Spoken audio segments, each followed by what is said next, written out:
क्षणोक्षणी हाची करावा विचार, क्षणोक्षणी हाची करावा विचार, तरावया पार भवसिंधू.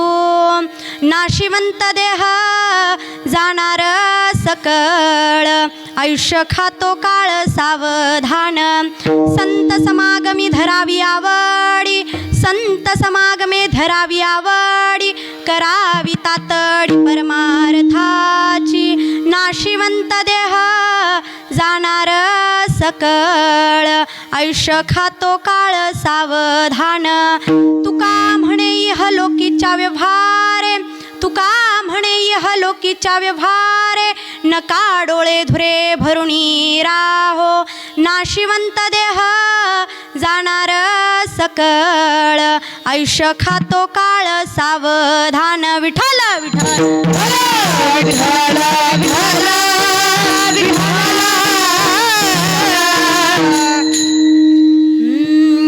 अधरं मधुरं वदनं मधुरं, नयनं मधुरं हसितं मधुरं, हृदयं मधुरं गमनं मधुरं, मधुराधिपतेरखिलं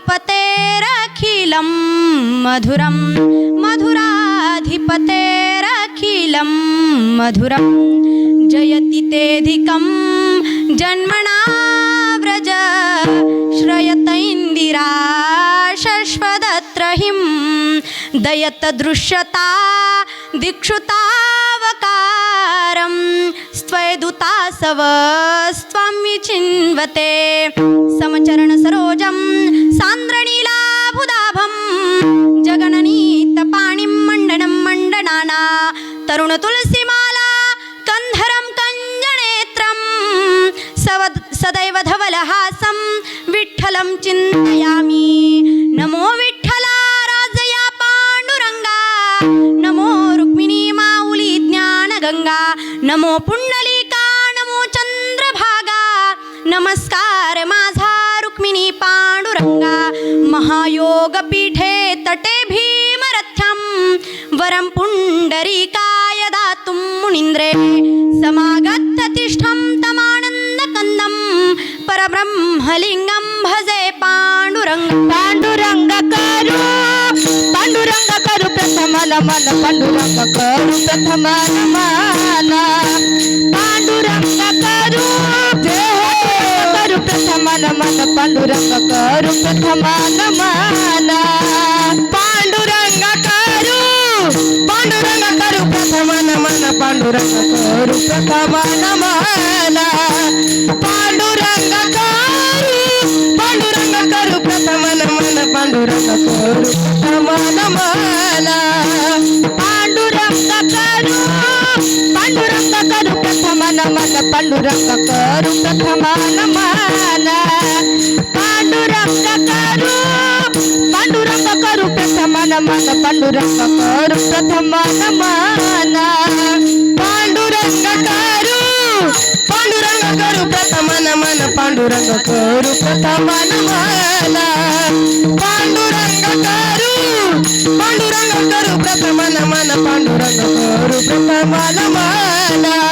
दुसरे चरण संताजिया, दुसरे चरण संताजिया. त्यांच्या कृपादाने, त्यांच्या कृपादाने कथेचा विस्तारू, त्यांच्या कृपादाने कथेचा विस्तारू. त्यांच्या कृपादाने, त्यांच्या कृपादाने कथेचा विस्तारू, त्यांच्या कृपादाने कथेचा विस्तारू. त्यांच्या कृपादाने, त्यांच्या कृपादाने कथेचा विस्तारू, त्यांच्या कृपादाने कथेचा विस्तारू. त्यांच्या कृपादाने, त्यांच्या कृपादाने कथेचा विस्तारू, त्यांच्या कृपादाने कथेचा विस्तारू. पांडुरंगा करू प्रथम नमन, दुसरे चरण संताजिया. त्यांच्या कृपादाने कथेचा विस्तारू, बाबाजी सद्गुरु दास तुका. पांडुरंगा करू प्रथम नमन, दुसरे चरण संताजिया. त्यांच्या कृपादाने कथेचा विस्तारू, तुका दास तुका दास तुका पांडुरंगा करू प्रथम नमन दुसरे चरण संतांची या त्यांच्या कृपादाने कथेचा विस्तारू बाबाजी सद्गुरु दास तुका कलावज्ञ जियोधरार्थावतारम कलंकांक तेजोधिकामोदिवक्त्रम खलानीशवादा पणोदार्ह दक्षम समाधीस्तमूर्तिं भजे ज्ञानदेवम् ओम नमो ज्ञानेश्वरा ओम नमो ज्ञानेश्वरा ओम नमो ज्ञानेश्वरा ओम नमो ज्ञानेश्वरा ओम नमो ज्ञानेश्वरा ओम नमो ज्ञानेश्वरा ओम नमो ज्ञानेश्वरा ओम नमो ज्ञानेश्वरा ओम नमो ज्ञानेश्वरा ओम नमो ज्ञानेश्वरा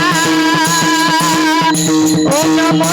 ओम नमो ज्ञानेश्वरा ओम नमो ज्ञानेश्वरा ओम नमो ज्ञानेश्वरा ओम नमो ज्ञानेश्वरा ओम नमो ज्ञानेश्वरा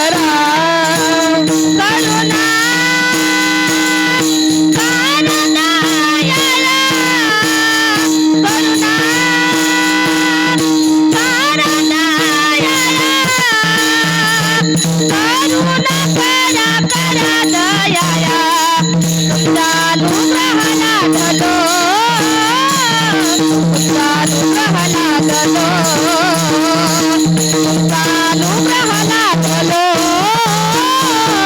तुमचा अनुग्रह लादलो तुमचा अनुग्रह लादलो तुमचा अनुग्रह लादलो तुमचा अनुग्रह लादलो तुमचा अनुग्रह लादलो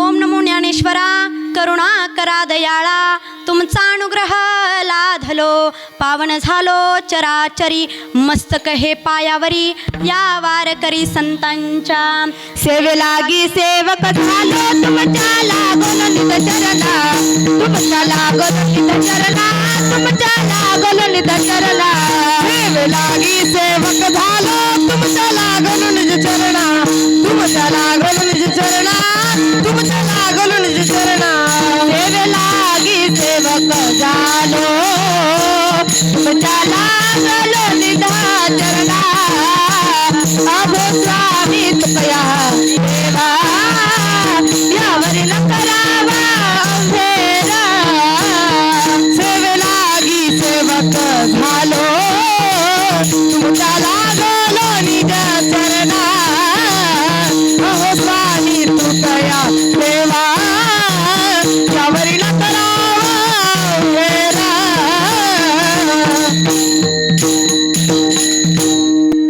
सेवेलागी सेवक झालो तुमच्या लागलो निज चरणा सारे तीर्थ धाम आपके चरणों में हे गुरुदेव प्रणाम आपके चरणों में गुरु मेरी पूजा गुरु गोविंद गुरु मेरा पर ब्रह्म गुरु भगवंत गुरुर ब्रह्मा गुरुर विष्णु गुरुर्देव महेश्वरा गुरुर साक्षात परब्रह्म तस्मै श्री गुरुवे नमः क्षणोक्षणी हाची करावा विचार क्षणोक्षणी हाची करावा विचार तरावया पार भवसिंधू नाशिवंत देह जाणार सकळ आयुष्य खातो काळ सावधान विठ्ठल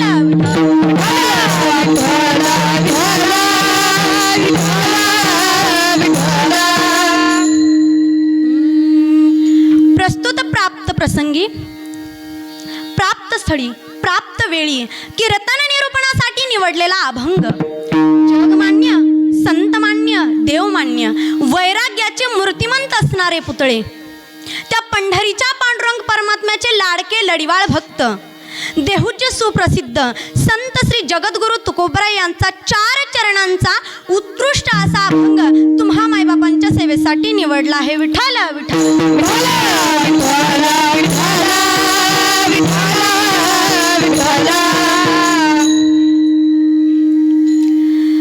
जगद्गुरु तुकोबरा अभंगातून काय सांगतात की तुम्ही जन्माला आलात, जन्माला आल्यापासून तुम्ही प्रत्येक क्षणाक्षणाला विचार करा. कोणता विचार करा? हा भवसिंधू संसार सागर तरुण जाण्याचा विचार करा. कारण आपला देह नाशिवंत आहे, आपला देह नासका, आपला देह कुजका आहे. एक ना एक दिवस जाणार आहे, आपला आयुष्य काळ खाणार आहे. म्हणून तुकोबराय सांगतात तुम्ही आपला आयुष्य काळ खाणार आहे, मग तुम्ही काय करा? संतांचा समागम धरा आणि संतांच्या समागमात राहून काय करा? याचं उत्तर आहे परमार्थाची तातडी करा. या इहलोकाच्या धुरामध्ये तुम्ही डोळे भरून राहू नका. हा भवसिंधू संसार सागर तरुण जाण्याचा विचार करा. हे जगद्गुरु तुकोबरा या अभंगामध्ये सांगतात. हा झाला सरळ सरळ अभंगाचा भावार्थ. तुमच्या भाषेत आकाशवाणीच्या ठळक ठळक बातम्या.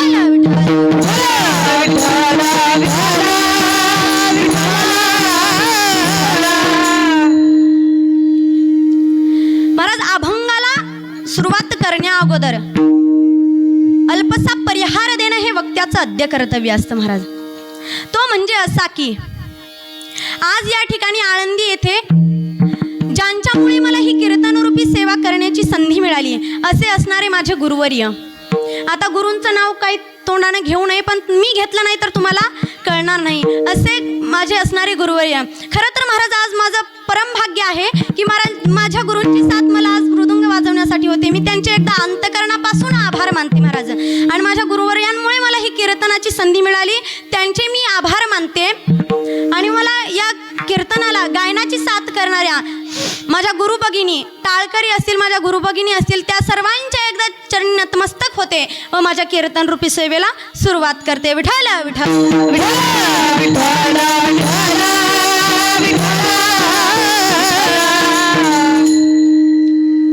महाराज, मी कीर्तन करते म्हणजे तुम्हाला हसवण्यासाठी कीर्तन करत नाही, तुमच्या मनोरंजनासाठी कीर्तन करत नाही, तुमच्या करमणुकीसाठी कीर्तन करत नाही. तुम्हाला हसवण्यासाठी, तुमच्या मनोरंजनासाठी, तुमच्या करमणुकीसाठी महाराज विज्ञान खूप प्रगतशील झाले. आज पाहायला गेलं तर सर्वांच्या खिशामध्ये मोबाईल पाहायला मिळतात महाराज. जिओवाल्यांना 2G दिलंय, 3G दिलंय, 4G दिलंय. ज्यांना ज्यांना कुणाला दुःख झालं असेल, ज्यांना ज्यांना कुणाला बोर झालं असेल, त्यांनी यूट्यूबमध्ये जायचं, हास्य जत्रा लावायची आणि रात्रभर हसत बसायचं. मग महाराज कीर्तन हे तुम्हाला हसवण्यासाठी नाही, कीर्तन हे तुमच्या मनोरंजनासाठी नाही. महाराज हे कीर्तन कशासाठी आहे? तुमच्या माझ्या जीवनाच्या उद्धारासाठी आहे महाराज. तुम्ही जर कीर्तनातून हसण्याची अपेक्षा करत असाल, कीर्तनातून मनोरंजनाची अपेक्षा करत असाल, तर ते तुमचं आणि माझं सगळ्यात मोठं महापाप आहे महाराज. कीर्तन हे तुमच्या माझ्या जीवनाच्या उद्धारासाठी आहे. अहो, तुमच्या माझ्या जीवनाचंच हास्य झालंय, मग तुम्ही लोक किती दिवस हसणार आहेत कीर्तनामध्ये? म्हणून कीर्तन हे तुमच्या माझ्या जीवनाच्या उद्धारासाठी आहे. कीर्तन हे तुम्हाला हसवण्यासाठी नाही. म्हणून कीर्तनातून तुम्ही हसण्याची अपेक्षा करू नका. विठ्ठल विठ्ठल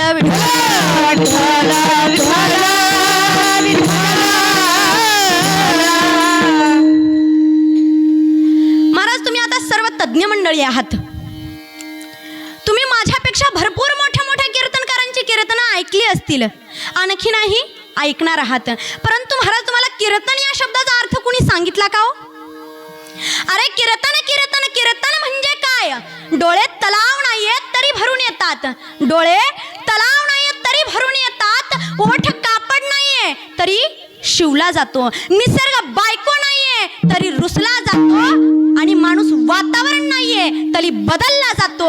आणि या बदललेल्या माणसाला पुन्हा बदलावून माणसात आणण्यासाठी केलं जातं ते कीर्तन. विठ्ठल विठ्ठल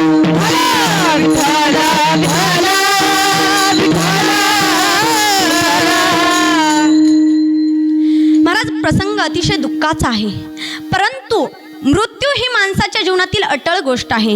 माणसाच्या जीवनातील बऱ्याच गोष्टी टाळता येतील, परंतु मृत्यू कोणालाच टाळता येत नाही. मरण हे माणसाच्या जीवनातील अंतिम सत्य आहे. ज्याचा जन्म झालेला आहे त्याला एक दिवस मरावं लागणार आहे. महाराज ज्याचे 1200 झाले त्याचं 1300 होणारच आहे. 1300 म्हणजे महाराज 13वा.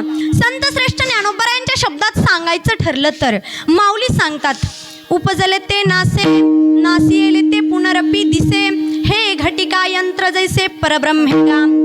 भगवद्गीतेमध्ये भगवान श्रीकृष्ण परमात्म्याने दुसऱ्या अध्यायामध्ये 27व्या श्लोकात सांगितले आहे, जातस्य हि ध्रुवो मृत्यू ध्रुवं जन्म मृतस्य च तस्माद् परिहार्यर्थे नत्वं शोचितुमर्हसि. या श्लोकाचा अर्थ असा आहे महाराज, ज्याचा जन्म झालेला आहे त्याला एक दिवस मरावं लागणार आहे आणि जो मृत्यूला प्राप्त झाला त्याला पुन्हा एकदा जन्माला यावं लागणार आहे. हा सृष्टीचा नियमच आहे महाराज. श्रेष्ठ कवी यांनी गीत रामायणाची रचना केली.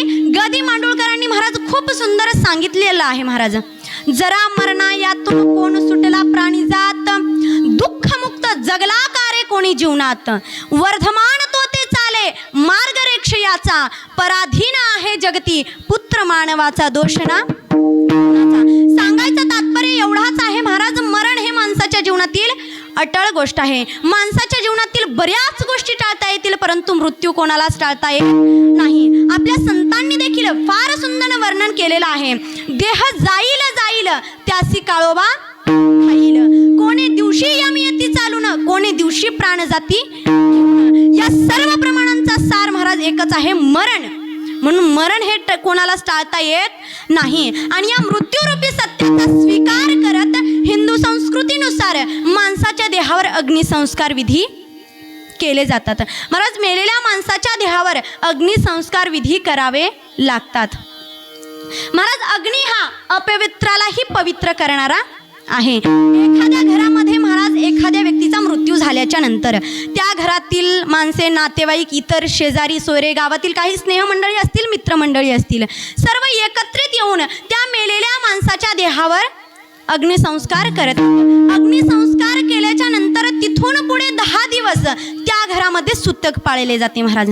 आता सुतक पाळलेल्या घरामध्ये अन्न शिजवले जात नाही, कोणते सण वार साजरे केले जात नाहीत. त्या 10 दिवसामध्ये त्या घरातील व्यक्ती कोणते नवे वस्त्र, नवे कपडे खरेदी केले जात नाहीत. असे काही नियम आपल्या हिंदू शास्त्रामध्ये पाळले जातात.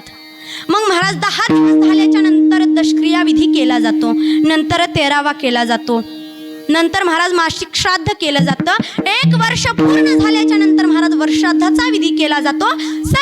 सर्व कर्मकांड, यथायाग, पिंडदान सर्व कार्यक्रम उरकून महाराज वर्षाधाचा विधी केला जातो. महाराज गेलेल्या माणसाच्या आत्म्याला शांती लाभावी, त्यांना सद्गती प्राप्त व्हावी याकरता महाराज ज्या घरामध्ये पूर्वजांच्या बाबतीमध्ये पिंडदानाचे, कर्मकांडाचे विधी पार पाडतात ना महाराज, त्या घरावर त्या पितरांचा पितृदोष लागत नाही. उलट त्या पितरांची कृपा त्या घरावरती होते व ते घर सर्व सुख, शांती, समाधान, आरोग्य, वैराग्य या सर्व गोष्टींनी महाराज ते घर परिपूर्ण असतं महाराज. म्हणून आपल्या सुद्धा आपल्या पूर्वजांच्या बाबतीमध्ये आपण देखील पिंडदान केलं पाहिजे महाराज. आता एखाद्या मेलेल्या माणसाच्या बद्दल पिंडदान करण्याचे कारण आपल्या मनामध्ये महाराज प्रश्न उभा राहू शकतो. आता महाराज अयोध्येचा राजा दशरथाचा मुलगा प्रभू रामचंद्र महाराज, ज्या वेळेस रामचंद्र प्रभू वनवासामध्ये होते त्यावेळेस भरतजींनी रामचंद्र प्रभूजींना भेटण्याचा हट्ट धरला. मला दादाला भेटायचे, मला दादाला भेटायचे. त्यावेळेस महाराज भरतजी रामचंद्र प्रभूजींना भेटण्यासाठी चित्रकूट पर्वतावर आले. चित्रकूट पर्वतावर आल्याच्या नंतर भरतजी म्हणू लागले, दादा तुमच्याशिवाय अयोध्या पोरखी आहे. तुम्ही ज्या वेळेस अयोध्या सोडली त्यावेळेस काही लोकांनी प्राण सोडले आहेत व काही प्राण सोडण्याच्या तयारीत आहेत. तेव्हा तुम्ही हा वनवासाचा हट्ट सोडा व अयोध्येला वापस परत या. त्यावेळेस रामचंद्र प्रभूजी म्हणतात, अरे भरता, मी अयोध्येला आलो असतो परंतु मला अयोध्येच्या राजगादीपेक्षा मला माझ्या पित्याचं वचन महत्वाचं आहे आणि ते वचन मोडून मी अयोध्येला वापस येणार नाही. शेवटी महाराज भरतजी म्हणू लागले, दादा मी तुम्हाला आताच सांगितलंय की तुम्ही अयोध्या सोडल्यापासून काही लोकांनी प्राण सोडले आहेत व काही प्राण सोडण्याच्या तयारीत आहेत. आणि प्राण सोडलेल्या यादीमध्ये पहिलं नाव आहे महाराज, ज्याने प्रजेला पुत्रवत सांभाळले, ज्याच्या नगरामध्ये लोक सुख, समाधान, शांतीने राहतात, असा अयोध्येचा राजा दादा आपले वडील तुमच्या वियोगामध्ये त्यांचा मृत्यू झाला आहे तेव्हा तुम्ही हा वनवासाचा हट्ट सोडावा, अयोध्येला परत वापस. त्यावेळेस महाराज वडिलांची मरणाची बातमी प्रभू रामचंद्रांच्या कानावर पडताच प्रभू रामचंद्र अतिशय दुःखी झाले. महाराज प्रभू रामचंद्र म्हणाले, भरता, अरे भरता, माझा बाप जर एखाद्या वेळी जिवंत असता ना तर मी नक्कीच अयोध्येला आलो असतो, परंतु मेलेल्या बापाला मला नरकात टाकायचं नाही. माझ्या मेलेल्या बापाचं वचन मोडून मला त्या बापाला नरकात टाकायचं नाही, तेव्हा मी अयोध्येला वापस येणार नाही. मला सांगायचा तात्पर्य एवढाच आहे महाराज, भगवान विष्णूचा अवतार प्रभू रामचंद्र, परंतु मनुष्य देह धारण करून आल्यामुळे त्यांना देखील पिंडदान करावं लागलं. मग महाराज आपण तर सामान्य माणसं आहोत, आपण देखील आपल्या पूर्वजांच्या बाबतीमध्ये आपण देखील पिंडदान केलं पाहिजे. महाराज विठ्ठल विठ्ठल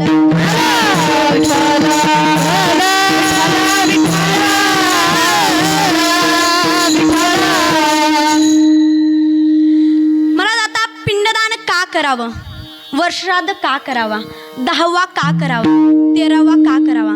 महाराज तुम्हाला जर प्रश्न विचारला 10वा का करावा, 13वा का करावा, तर तुम्ही म्हणाल आमचे पूर्वज करतात म्हणून आम्ही करतो, आमचे नातेवाईक करतात म्हणून आम्ही करतो, कोण कोण म्हणाल आमचे शेजारी पाजारी करतात म्हणून आम्ही करतो. महाराज पिंडदान का करावं, द्रव्यदान का करावं, वस्त्रदान का करावं, वर्षश्राद्ध का करावं, तर महाराज थोडक्यातच सांगून जाईन.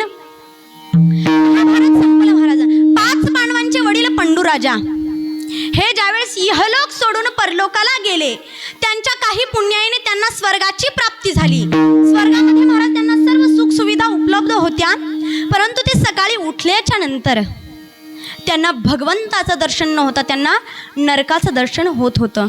पंडूराजांना महाराज वाईट वाटायचं, पंडूराजा कधी कधी रडायचे. पंडूराजांना वाटायचं मी एवढा पुण्यवान आहे, माझ्या काही पुण्याईने मला स्वर्गाची प्राप्ती झाली, स्वर्गामध्ये भगवंताच्या चरणाजवळ जागा मिळाली मला, परंतु मी रोज सकाळी उठल्याच्या नंतर मला भगवंताचं दर्शन न होता नरकाचं दर्शन होते, हे कुठंतरी थांबलं पाहिजे. महाराज त्यावेळी एक वेळी 3ही लोकांमध्ये भ्रमण करणारे नारद महर्षी पंडूराजांना भेटण्याकरिता आले. पंडूराजांचा उदास चेहरा पाहिला व पंडूराजांना म्हणाले, पंडूराजा काय झालं. त्यावेळेस पंडूराजांनी सर्व झालेली हकीकत नारद महर्षींना सांगितली. नारद महर्षींना सांगितल्याच्या नंतर महाराज नारद महर्षी लगेच मृत्यू लोकामध्ये आल्याच्या नंतर ज्येष्ठ पांडव धर्मराजाची भेट घेतली. नम्र झाला भूता तेने कोडिले अनंता, नम्रतेने नारद महर्षींच्या चरणावरती धर्मराजांनी नतमस्तक ठेवलं व धर्मराजा म्हणाले, नारद महर्षी आज रस्ता कुठं चुकला, आज डायरेक्ट मृत्यूलोकामध्ये स्वारी. त्यावेळेस नारद महर्षी म्हणतात, अरे धर्मा, तुझे वडील पंडूराजा ज्या वेळेस त्यांनी यहलोक सोडून परलोकाला गेले ना, ते खूप पुण्यवान आहेत, त्यांच्या काही पुण्याईने त्यांना स्वर्गाची प्राप्ती झाली आहे, भगवंताच्या चरणाजवळ जागा मिळाली आहे, परंतु एक झालं आहे, त्याला सर्व सुखसुविधा उपलब्ध आहेत, परंतु ते सकाळी उठल्याच्या नंतर त्यांना भगवंताचं दर्शन न होता नरकाचं दर्शन होते. त्यावेळेस धर्मराजा म्हणाले, मग नारद महर्षी काय केलं पाहिजे. त्यावेळेस नारद महर्षी म्हणतात, अरे धर्मा, तुझे वडील ज्या तिथीला, ज्या वाराला, ज्या दिवशी ते इहलोक सोडून परलोकाला गेले आहेत ना, त्या तिथीला, त्या वाराला, त्या दिवशी मोठ्या प्रमाणात द्रव्यदान कर, अन्नदान कर, वस्त्रदान कर व हे सर्व पुण्य एकत्रित करून त्यांच्या प्रित्यार्थ पाठवून दे, याची फलश्रुती त्यांना नक्कीच स्वर्गामध्ये प्राप्त होईल.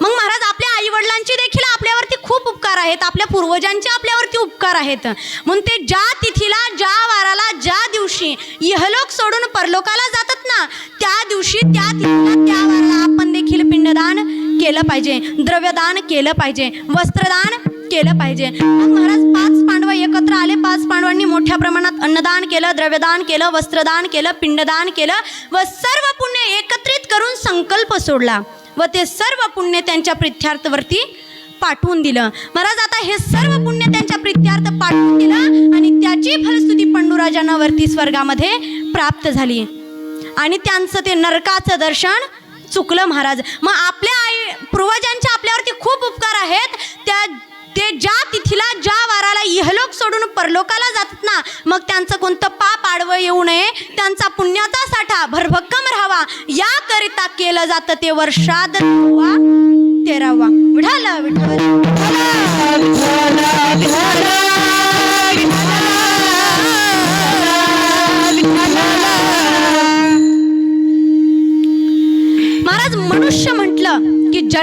आल्यापासून मरेपर्यंत विचार करतोच.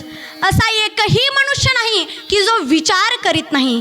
महाराज, विचाराचं क्षेत्र जरी भिन्न असेल पण विचार करत नाही असा मनुष्य जन्मालाही आलेला नाही. प्रत्येक जण विचार करतो महाराज, ज्याचं त्याचं विचाराचं क्षेत्र भिन्न आहे, परंतु विचार हा चाललेलाच आहे. महाराज, सुख वेगळं आणि समाधान वेगळं. सुख पैशाने मिळतं आणि विचार केल्याशिवाय समाधान प्राप्त होत नाही. महाराज, पैसा असल्यानंतर राहायला माडी, बसायला गाडी, खायला भिष्टान्न, पण गोळ्या खाऊन रात्र रात्र झोप येत नाही तो सुखी आहे पण समाधानी नाही. याच्या उलट ज्याच्या जीवनामध्ये समाधान आहे तेथे विचार आहे महाराज. कारण विचारा वाचोनी न पवित्र समाधान. समाधानासाठी विचाराची गरज आहे महाराज. किया जाता है और करना पड़ता है. घटना घटने के बाद जो किया जाता है उसे पश्चाताप बोलते हैं और घटना घटने के पहले जो किया जाता है उसे विचार बोलते हैं. म्हणून महाराज, समाधानासाठी विचाराची अत्यंत आवश्यकता आहे. मी सांगून गेले की विचार करत नाही असा मनुष्य जन्मालाही आलेला नाही महाराज. आता महाराज, कोण कशाचा विचार करेल हे सांगता येत नाही. कोण विचार करतं मला बंगला नाही, कोण विचार करतं मला गाडी नाही, कोण विचार करतं मला शेत नाही, कोण विचार करतं मला बायको मिळेना. महाराज, कोण कशाचा विचार करेल हे सांगता येत नाही. आता आठवलं म्हणून तुम्हाला उदाहरण सांगून जाईन, त्या अगोदर भजन करा. विठाल विठाल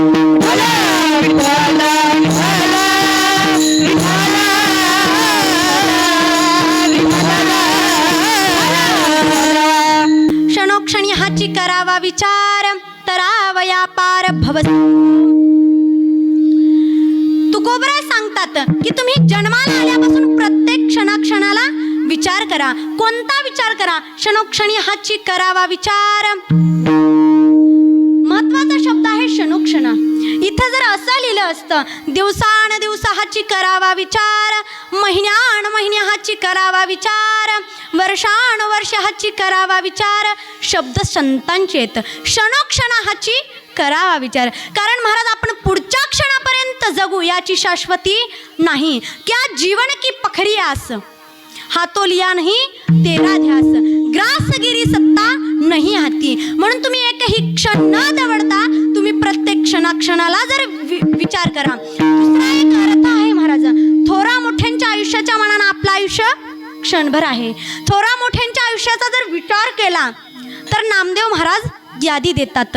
1 अर्बुद 60 कोटी देखा, 30 लक्ष तस सहस्त्र लेखा, 7 सेत 9 मास बाप तया हिरण्यकश्यपा काय झाले. 1 अब्ज 60 कोटी 30 लाख 10,700 वर्ष आणि 9 महिने एवढं आयुष्य हिरण्यकश्यपूला होतं महाराज. त्याच्या मानाने आपले 62.5 म्हणजे एक क्षणभर आहे.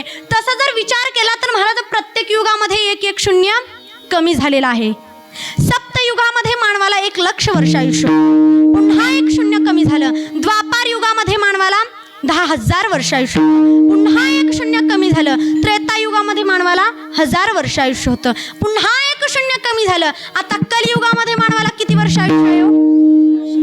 आता कलियुगामध्ये आता 100 वर येऊन टेकलंय. आता सर्वजण मिळून देवाला प्रार्थना करू की हे देवा, आता शून्य कमी करण्याच्या भानगडीत पडू नका. कारण 10 मध्ये 2च पंचवार्षिक होतात, मग बाकीचे उद्योग कधी बघायचे? आपल्या लक्षात येईल सत्य, द्वेता, द्वापार आणि कली 4 युगाची चौकडी 1000 वेळेला जाते, तेव्हा ब्रह्मदेवाचे दिवसाचे 12 तास होतात. आणि पुन्हा 1000 वेळेला जाते तेव्हा ब्रह्मदेवाचे दिवसाचे रात्रीचे 12 तास होतात. आणि 30 दिवस महिना, 12 महिने वर्ष, आणि असे 100 वर्ष महाराज आपण जगतो. किती वर्ष जगतो महाराज? 100 वर्ष. आता आपल्याला आयुष्य 100 आहे, पण पुढे किती आहे माहिती नाही महाराज. आजच्या काळात कोणी 100 वर्ष टिकत नाही महाराज. मग असे 100 वर्ष महाराज आपण जगतो. विठ्ठल विठ्ठल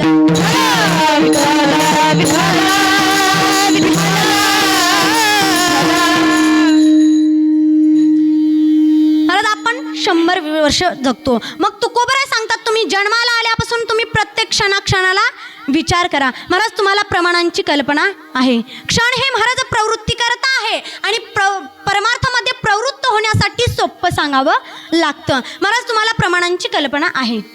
सुखा लागे ऐसी तळमळ, तरी तू पंढरीसी जाय एक वेळ पंढर पंढरपूरला जा म्हणतात महाराज, तर दरवर्षी जाणारे मूर्ख आहेत का?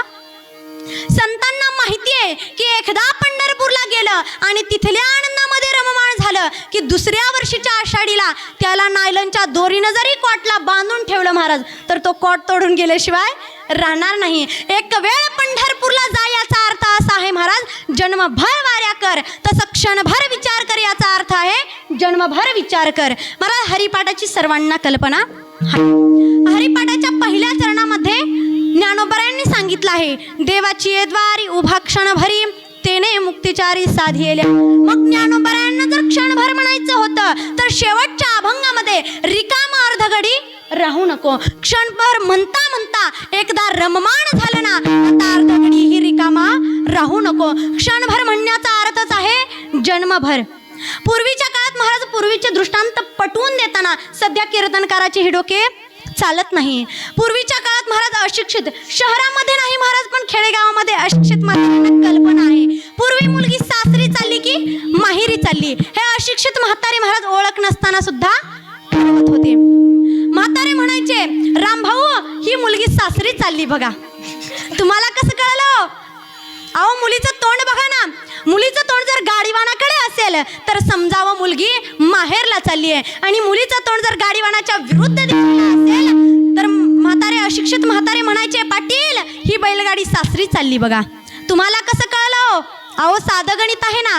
कन्या सासुरासी जा मागे परतोणी पाहे. मुलीचं तोंड जर गाडीवानाकडे असेल तर मुलगी माहेरला चालली आहे, आणि मुलीचं तोंड जर गाडीवानाच्या विरुद्ध दिशेला असेल तर समजावं सासरला चालली आहे. ही महाराज दृष्टांत पूर्वीच्या काळातले आहेत महाराज. पूर्वीचे अशिक्षित म्हातारे ठरवत होते. आता मी सगळ्या सुशिक्षितांना जाहीर आव्हान करते की त्यांनी 2023 मध्ये सांगावं सध्या गाडी कुठं चालली आहे. कारण महाराज बैलगाडीचा काळ संपुष्टात आला आहे. आता चालू झाला आहे बुलेट गाडीचा काळ. त्या गाडीवर आडवं बसावं लागतं. तिला धड पुढेही पाहता येत नाही आणि धड मागेही पाहता येत नाही. तिसरीकडेच पाहावं लागतं. मग काय ठरवता, सध्या गाडी सासरी चालली आहे की माहेरी चालली आहे? हे दृष्टांत पूर्वीच्या काळातले आहेत. आता अल्पवयात मुलीचं लग्न झालं की मुलगी बापाच्या गळ्याला पडायची महाराज आणि म्हणायची, बाबा एखाद्या विहिरीत ढकलून द्या, परंतु मला सासरी नका पाठवू. कारण तो सासरा, ते दीर, ती ननंद वाटेल ते त्रास देतात मला. फुलवान बाप म्हणायचा, पोरी तिकडं मेली तरी चालेल, पण आता तुला इथं राहता येणार नाही. शेवटी जायच्या वेळेला महाराज मुलगी बापाच्या गळ्याला बिलगून रडली महाराज. बापही अंतकरणापासून रडला महाराज. मुलगी सासरी गेली, सासरच्या सुखात रमली महाराज. वडील आजारी पडले. 2-3 दिवसापासून महाराज वडिलांना खाली टाकलं. त्यावेळेस महाराज, आता पूर्वीच्या काळात निरोप द्यायला गडी जायचे महाराज. गडी गेला महाराज आणि गडी म्हणाला, ताई साहेब तुमच्या वडिलांची प्रकृती फार गंभीर आहे. तुम्हाला तातडीने बोलवलंय, तुम्हाला त्यांना पाहावंसं वाटलंय, तातडीने बोलवलंय. मग महाराज मुलगी म्हणते, अरे कसं येणं शक्य आहे? 2 मुले इंग्लिश स्कूलला आहेत, त्यांचा डब्बा करून द्यावा लागतो. हे ऑफिसला जातात, त्यांचा डब्बा करून द्यावा लागतो. 2 जर्सी गाई व्याल्या, त्यांचं दूध काढून मला डेअरीला द्यावं लागतं. आणि हे सगळं दुसऱ्यावर सोपून कसं येणं शक्य आहे? महाराज बाप म्हणतो, पोरी एकदा जा, पुन्हा नाही गेली तरी चालेल. त्यावेळेस ती मुलगी म्हणते, तू आता जाऊन माझ्या आईला सांग की म्हातारं मेलं म्हणजे एकदाचं पत्र पाठवून दे म्हणावं, 10व्याला येईन. कुल्या मुलीचे उद्गार आहेत महाराज. जी ती मुलगी एकदाही सासरी जायला तयार नव्हती, आता बाप मरण पावला तरीही यायला तयार नव्हती. बाप म्हणतो, पोरी माझ्यासाठी एकदा जा म्हणण्याचा अर्थ आहे महाराज जन्मभर सासरी राहा. एक वेळ पंढरपूरला जा याचा अर्थ आहे महाराज जन्मभर वाऱ्या कर. क्षणभर विचार कर याचा अर्थ आहे जन्मभर विचार कर. विठ्ठल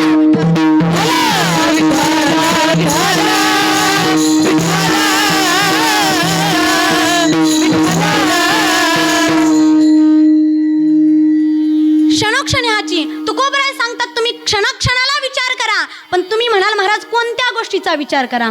तरावया पार भवसिंधू, हा भवसिंधू संसार सागर. तुम्ही तरुण जाण्याचा विचार करा. कारण भवसिंधू या शब्दाचा अर्थ असा आहे, सिंधू म्हणजे समुद्र आणि भव म्हणजे संसार. मग संसाराला समुद्र का म्हटलं आहे याचं कारण साम्य म्हणून सांगते महाराज. समुद्र बघून सुद्धा पाणी किती गेलं नाही हे सांगता येत नाही महाराज.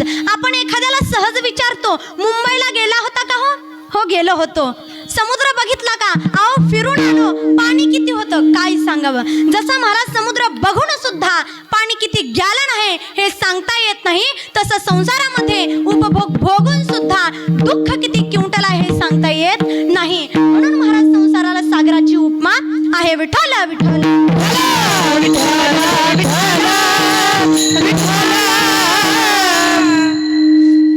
मग महाराज तो संसार सागर तरुण जाण्याला अशक्य आहे का कठीण आहे? अशक्य जर असता तर कुणीच तरले नसते महाराज. अशक्य नाही, कठीण आहे. ब्रह्मादिका पार नुलंगणे सामर्थ्य करिता विचार तो हा दृढ संसार. कठीण आहे पण अशक्य नाही. भगवान सांगतात येथे एकची लीला तरले जे सर्व भावे मज भजिले तया आईलीची तडिये सरले माया जाळ. महाराज बरीच परमार्थाचा संबंध नसलेली माणसं म्हणतात, बुवा तुमचा पंढरीचा विठोबा कमरेवर हात ठेवून का उभा? अरे पण त्यानं त्याच्या कमरेवर हात ठेवले, तुला काय तकलीफ? तुम्ही पहा, परमार्थ करणाऱ्याची काळजी महाराज न करणाऱ्याला जास्त असते. कमरेवर हात का?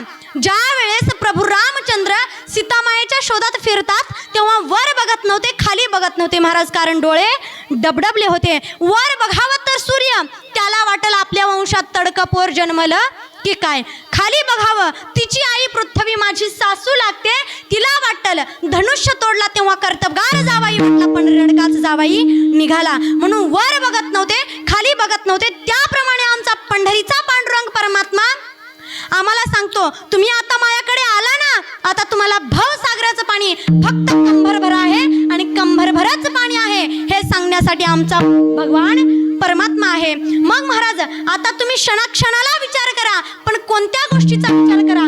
तरावया पार भवसिंधू, भवसिंधू संसार सागर तरुण जाण्याचा विचार करा. कारण हा देह आपला नाशिवंत आहे, हा देह नाश काय, हा देह कुचकाय, एक ना एक दिवस जाणार आहे आणि आपलं आयुष्य काय खाणार आहे. तेच महाराज अभंगाच्या द्वितीय चरण. नाशिवंत देह जाणार सकाळ, नाशिवंत देह जाणार सकाळ, नाशिवंत देह जाणार सकाळ,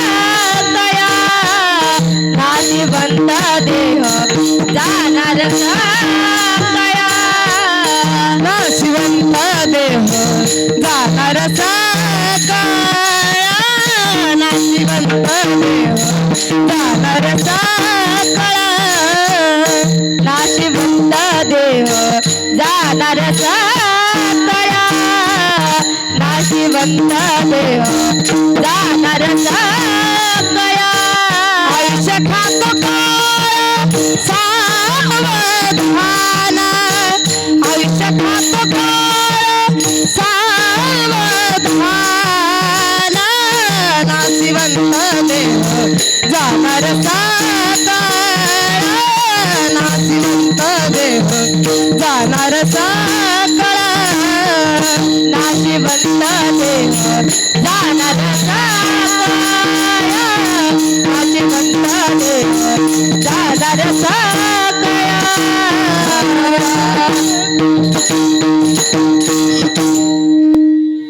नाशिवंत देह जाणार सकाळ, आयुष्य खातो काळ सावधान. महाराज देह हा तिन्ही राशात मोडतो, तिन्ही लिंगी चालतो. तो देह ती काया ते शरीर नपुसक लिंगी, ती काया स्त्रीलिंगी आणि तो देह पुल्लिंगी. जसं तिन्ही लिंगामध्ये मोडतो तसं तिन्ही नाशात मोडतो. स्वभावनाश, आश्रयनाश आणि परतानाश. महाराज दुसऱ्याने डोक्यामध्ये दगड घातला आणि मृत्यू झाला, याला परतानाश म्हणतात. एखाद्या साधनामधून आपण प्रवास करतोय आणि त्या साधनाचा अपघात होऊन आपल्याला मृत्यू आला, याला आश्रयनाश म्हणतात महाराज. नाही दुसऱ्याने दगड घातला तरी नाही मेलो आणि अपघात झाला तरी नाही मेलो, तरी मरावंच लागतं, याला स्वभावनाश म्हणतात महाराज. शरीर जाता आघवे नाशिवंत स्वभावे म्हणून झुंजावे पंडुकुमरा. महाराज मदालसा आपल्या पुत्राला गर्भात उपदेश करते की बाळा हा देह नाशिवंत आहे, हा देह नाशिवंत आहे, हा देह नाशिवंत मळमूत्रांचा बांधा, वरी चर्म खातिले रे कर्म किटुकांचा सांधा, रव रव दुर्गंधी आम गळतीचा बांधा, स्मरे त्या हरिहरा शरण जाई गोविंदा.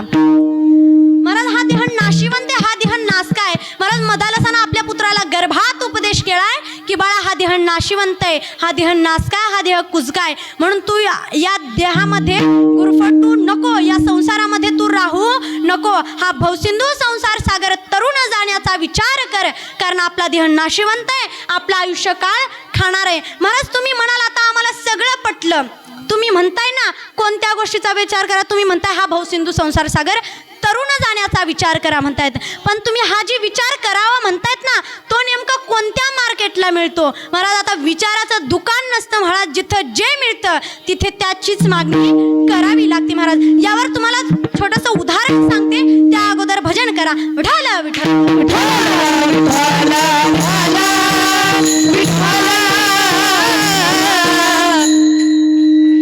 आता महाराज जिथं जे मिळतं तिथे त्याचीच मागणी करावी लागते. महाराज असाच एक गावाकडला माणूस होता, तो हनुमानजीची प्रार्थना करीत बसला. महाराज त्याचं लग्न झालं नव्हतं, तो हनुमानजीची प्रार्थना करीत बसला. महाराज रामद्वारे तुम रखवाले होत न अदन्या बिनु पैसारे सब सुकला है तुम्हारी रसना तुम रक्षक काहू कोडरण भूत पिसाच निकट नहीं आवे महावीर जमना नाम सुना नासे रोग हरे सब पीरा. महाराज हनुमानजी प्रसन्न झाले.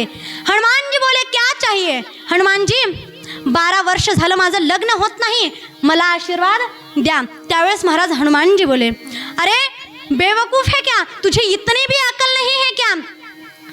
मैं अगर दूसरे की शादी बना देता तो मेरी नहीं होती. जा ये माल राम जी की दुकान में मिल जाएगा.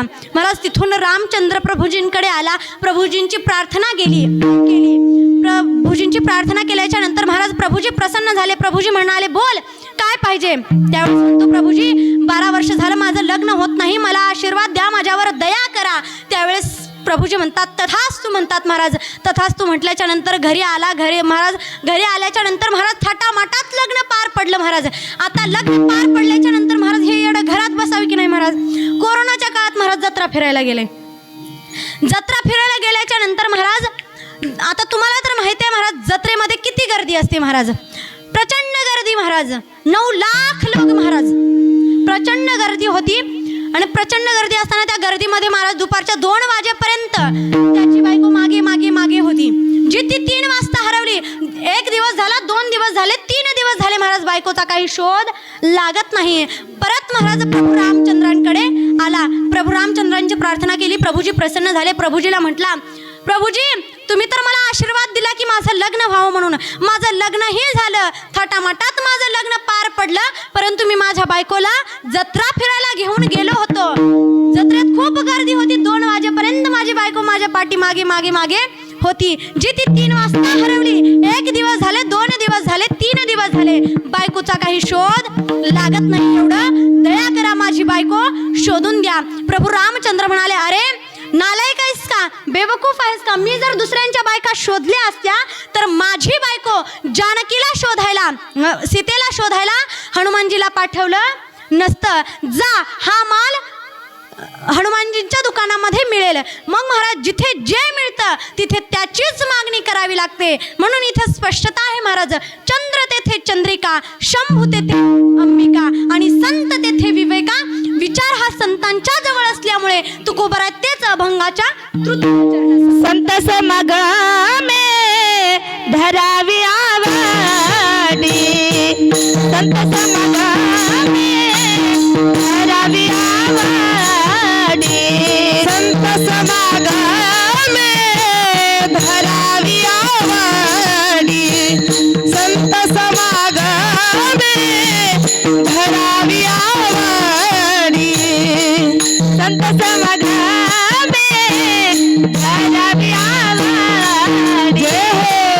संत समागमे धरावी आवडी.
त्याचीच मागणी मागावी लागते. संत तेथे विवेका असणीची जे विचार हा संतांच्या जवळ असल्यामुळे संतांच्या समागमात राहून काय करावं, तर याचं उत्तर आहे करावी तातडी परमार्थाची.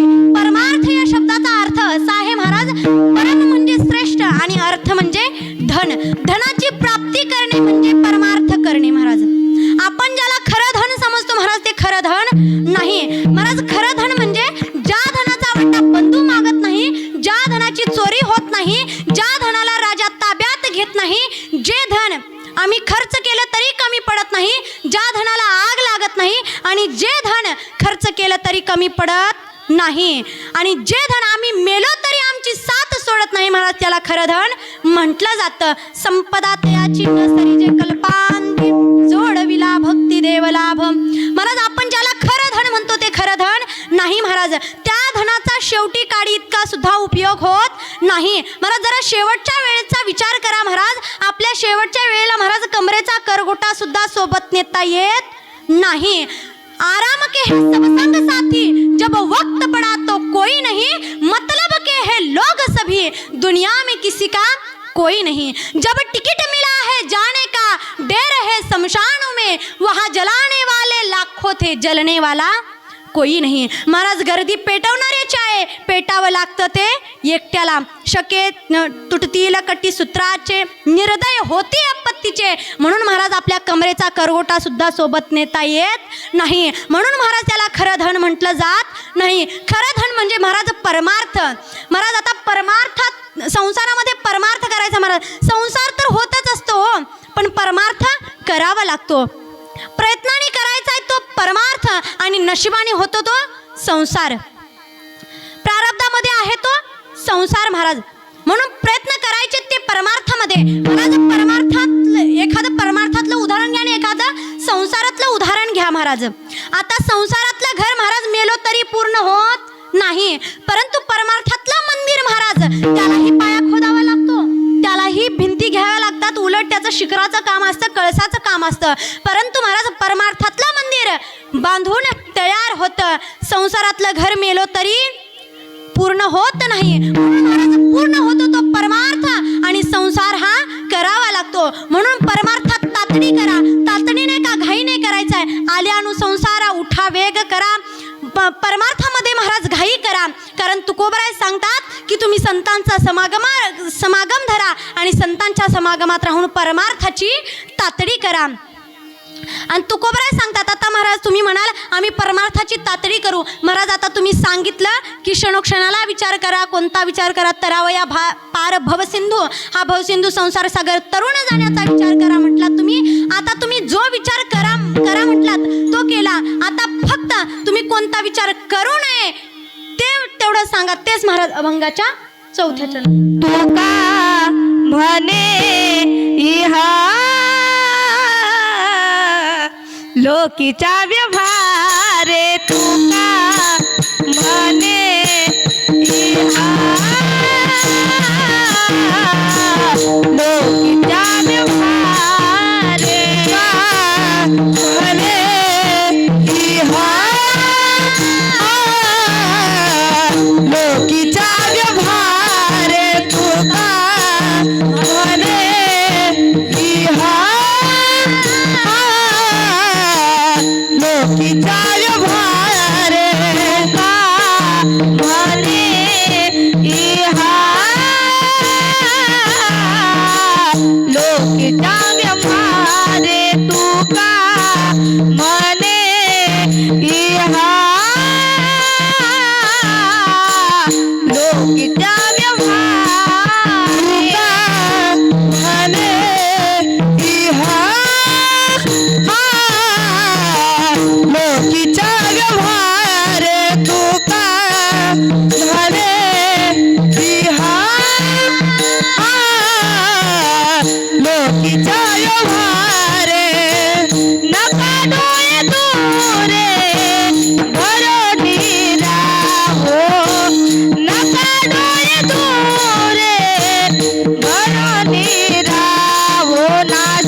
खातो काय सावधान आविष खातो काय सावधान नाशी बनता देहा जाणार सकाय नाशी बनता देहा जाणार सकाय नाशी बनता देहा जाणार सकाय नाशी बनता देहा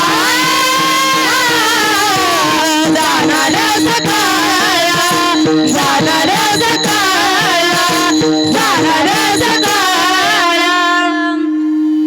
क्षणोक्षणी हाची करावा विचार क्षणोक्षणी हाची करावा विचार तरावया पार भवसिंधू नाशिवंत देह जाणार सकळ आयुष्य खातो काळ सावधान संत समागमे धरावी आवडी करावी तातडी परमार्थाची नाशिवंत देह जाणार सकळ आयुष्य खातो काळ सावधान तुका म्हणे इहलोकीच्या व्यवहारे तुका म्हणे इहलोकीच्या व्यवहारे नका डोळे धुरे भरुणी राहो नाशिवंत देह जाणार सकळ आयुष्य खातो काळ सावधान तुकोबर क्षणोक्षणी हाची करावा विचार क्षणोक्षणी हाची करावा विचार तरावया पार भवसिंधू नाशिवंत देह जाणार सकळ आयुष्य खातो काळ सावधान संत समागमे धरावी आवडी करावी तातडी परमार्थाची नाशिवंत देह जाणार सकळ आयुष्य खातो काळ सावधान तुका म्हणे इहलोकीच्या व्यवहारे तुका म्हणे इहलोकीच्या व्यवहारे नका डोळे धुरे भरुणी राहो नाशिवंत देह जाणार सकळ आयुष्य खातो काळ सावधान तुकोबराय सांगतात की तुम्ही इहलोकाच्या धुरामध्ये डोळे भरून राहू नका हा इहलोक हा भवसिंधू संसार सागर तरुण जाण्याचा विचार तुकोबराय करायला सांगतात महाराज आता जशी मला माऊलींनी बुद्धी दिली तसं मी अभंग सोडवण्याचा प्रयत्न केलेला आहे महाराज आपल्याला त्या भगवंतानी एवढा 3.5 हाताचा नरदेह कशासाठी दिलाय हो महाराज तर भजनासाठी दिलाय परंतु आपण त्याचा उपयोग भोजनासाठी केलेला आहे आता महाराज ज्यांना ज्यांना 2 हात आहेत त्यांनी दोन्ही हात आपले वरती करायचे आहेत ज्यांना कुणाला हात नसतील त्यांनी खाली केले तरी चालतील परंतु ज्यांना ज्यांना 2 हात दिलेत आणि त्यांनी हात वरती केले नाहीत त्यांचे हात जरी काढून घेतले तरी पुन्हा माझ्याकडे येऊ नका आता आपण त्या पांडुरंग परमात्म्याचं गोड असं भजन करणार आहोत तरी सर्वांनी एकदा हात वरती करा विठोबा रखुमाई विठोबा रखुमाई विठोबा रखुमाई विठोबा रखुमाई विठोबा रखुमाई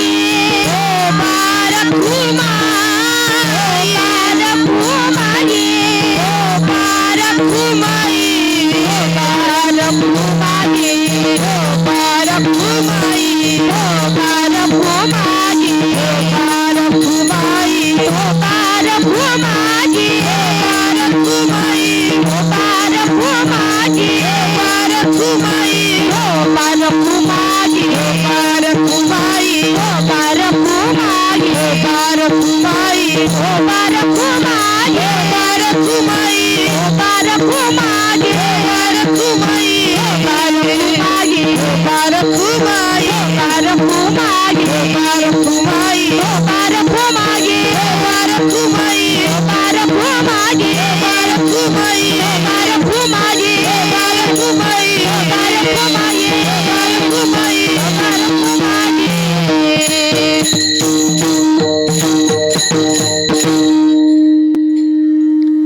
आता महाराज माझ्या गुरूंची जशी माझ्यावर कृपा झाली तसं मी अभंग सोडवण्याचा प्रयत्न केलेला आहे.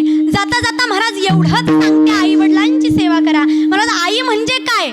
अहो तुमचं आई म्हणजे काय? आईचं प्रेम काय? आईचं व्यक्तिमत्व काय?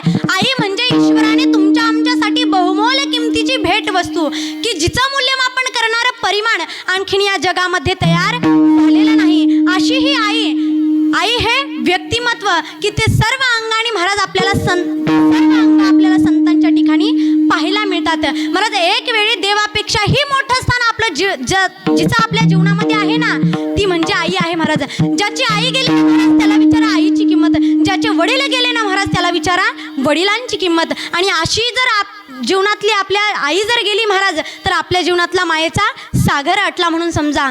आणि महाराज त्या मातेला प्रगट करणारा, त्या मातेची भावना, तिची करुणा, तिची सहनशीलता, तिचं समर्पण, तिचा त्याग, तिचे कष्ट, तिचं समर्पण, तिचा त्याग, तिची सहनशीलता, जेवढे गुण आईमध्ये आहेत महाराज तेवढे गुण आपल्याला संतांच्या ठिकाणी पाहायला मिळतात. आणि अशा आईवडिलांची सेवा करा महाराज. आपण म्हणतो महाराज आम्हाला आईवडिलांनी खूप काही दिलं, आम्हाला आमच्या आईवडिलांचा आमच्यावरती खूप उपकार आहेत, त्यांच्या उपकारातून उत्तीर्ण होण्यासाठी आम्ही एक काम करू, आमच्या चामड्याची चप्पल करून आम्ही त्यांच्या पायात घालू. परंतु दादांनो, तुम्ही ज्या चामड्याची चप्पल करून आईच्या पायात घालणार आहात ना, ती चामडं तुम्हाला कुणी दिलं? त्या आईनेच दिलं ना. मग तिनंच दिलेली वस्तू तुम्ही तिलाच परत करताय, फक्त त्या वस्तूचा आकार बदलताय.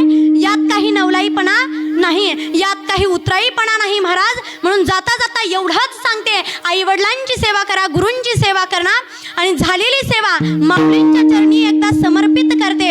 खरं पाहिलं तर महाराज आज माझं खूप परमभाग्य आहे, कारण की माझ्या कीर्तनाला मृदुंगाची साथ करणारे माझे गुरुवर्य हरिभक्त पारायण दीपकजी महाराज सुद्रिक पाटील, तसेच सौ भागवताचार्य अनिताताई महाराज सुद्रिक पाटील, बाबांचे माईंचे परत एकदा मी अंतकरणापासून आभार मानते. व माझ्या कीर्तनरूपी या कीर्तनाला साथ करणाऱ्या गायनाचार्य माझ्या गुरु भगिनी असतील, सर्व टाळकरी माळकरी असतील, सर्वांच्या चरणी आई वडिलांच्या, गुरुवर्यांच्या, माऊलींच्या, सर्व टाळकऱ्यांच्या, माळकऱ्यांच्या, तुम्हा श्रोते मंडळींच्या सर्वांच्या चरणी एकदा नतमस्तक होते व सेवेला पूर्ण विराम देते. ज्ञानेश्वर माऊली